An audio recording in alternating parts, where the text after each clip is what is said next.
إن الذين يفترون على الله الكذب لا يفلحون متاع في الدنيا ثم إلينا مرجعهم ثم نذيقهم العذاب الشديد بما كانوا يكفرون وما اختلفتم فيه من شيء فحكمه إلى الله ذلكم الله ربي عليه توكلت وإليه أنيب فاطر السماوات والأرض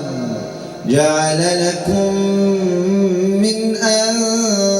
أنفسكم أزواجا ومن الأنعام أزواجا يذرأكم فيه ليس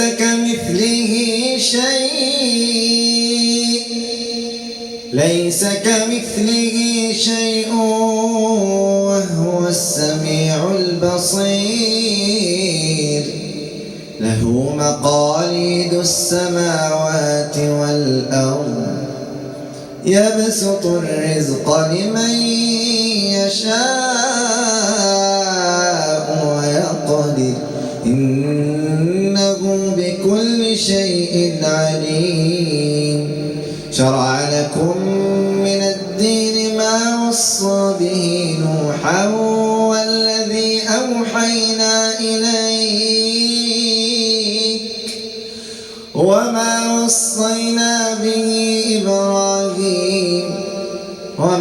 وصينا به إبراهيم وموسى وعيسى أن أقيموا الدين ولا تتفرقوا فيه كبر على المشركين ما تدعوهم إليه الله يجتبي إليه من يشاء ويهدي إليه من ينيب وما تفرقوا إلا من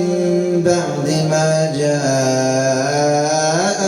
العلم بغيا بينهم ولولا كلمة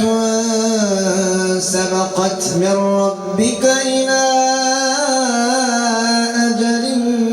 مسمى لقضي بينهم وإن الذين أورثوا الكتاب من بعدهم لفي شك منه مريب فلذلك فادع واستقم كما أمرت ولا تتبع أهواءهم وقل آمنت بما أنزل الله من كتاب وأمرت لأعدل بينكم الله ربنا وربكم لنا أعمالنا ولكم أعمالكم لا حجة بيننا وبينكم الله يجمع بيننا وإليه المصير.